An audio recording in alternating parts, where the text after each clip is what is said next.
prochaine pépite, nous entrons dans l'univers de l'écologie. Peut-on vivre l'urgence climatique sans se polluer l'esprit ? Nous accueillons Souleymane.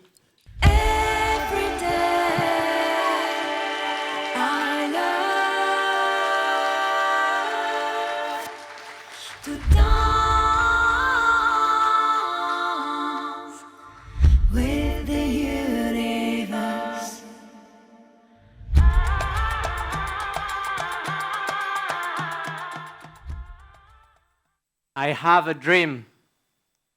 Tels étaient les mots prononcés par Martin Luther King il y a 60 ans en faveur des droits des Noirs. J'ai également un rêve, différent mais tout aussi grand.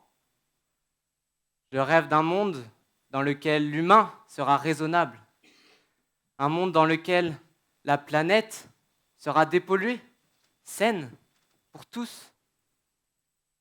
Et vous ? Partagez-vous ce rêve ?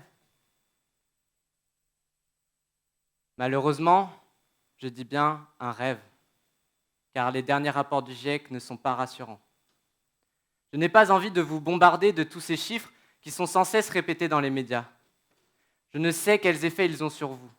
Personnellement, ils m'affolent. Comment ne pas être angoissé par toutes ces données ?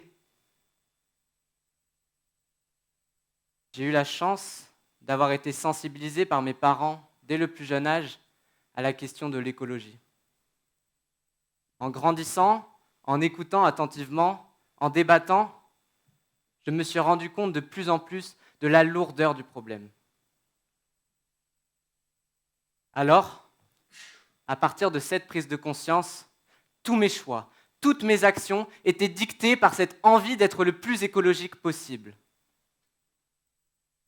J'ai longtemps voulu que les autres fassent comme moi, changent leurs habitudes. Voyant que rien ou peu ne bougeait, un stress a commencé à apparaître et à croître au fil des années. Depuis cette prise de conscience, je regardais absolument tout d'un point de vue de l'écologie. Et quand quelque chose n'était pas assez écologique, cela me restait dans la tête, me hantait et mon stress continuait d'augmenter.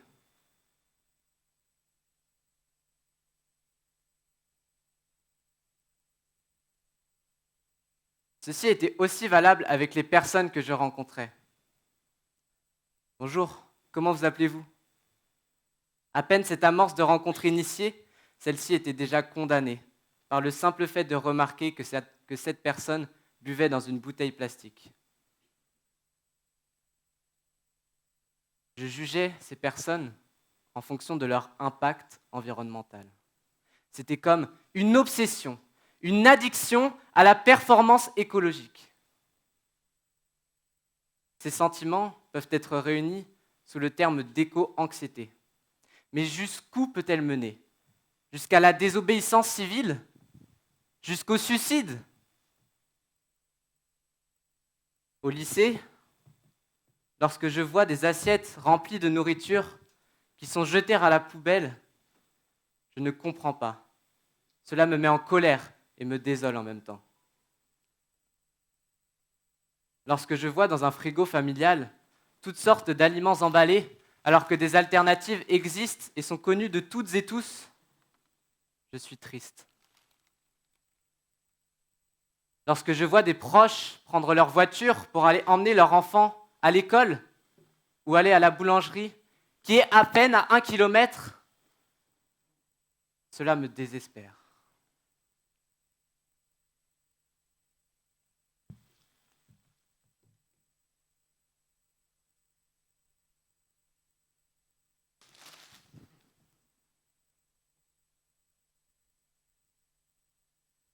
Récemment, une recomposition familiale m'a fait découvrir un mode de vie contraire à cette valeur de la protection de l'environnement. Ce que je voyais me bouleversait. J'ai tenu 6 mois avant de plonger dans un mal-être écologique. Moi qui souhaitais polluer le moins, ma tête était, elle, polluée par tout ce stress. Vouloir polluer le moins possible tout en se polluant l'esprit. Quelle ironie.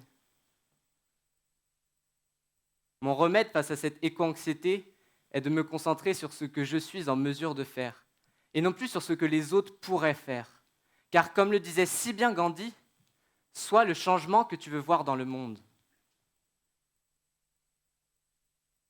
Avez-vous déjà remarqué que certains actes qui contribuent à la pollution de notre planète puissent créer de graves troubles psychologiques, particulièrement dans la jeune génération ? Peut-être connaissez-vous des personnes de votre entourage qui sont elles aussi touchées par cette éco-anxiété. Car oui, je le redis, l'éco-anxiété peut devenir une maladie. Mais sachez qu'être éco-anxieux, c'est avant tout une grande sensibilité à la nature et un désir de vivre en harmonie avec elle, avec soi-même et avec les autres.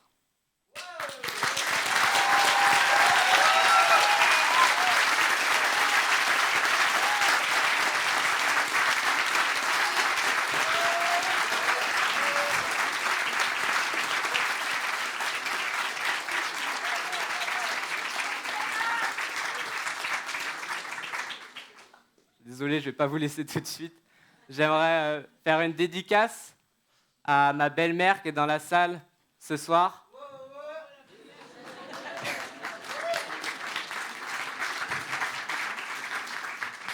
Elle est chanteuse depuis quelques années et la musique que vous avez entendue, c'est la sienne. Elle s'appelle Dance with the Universe et je vous quitte avec ça.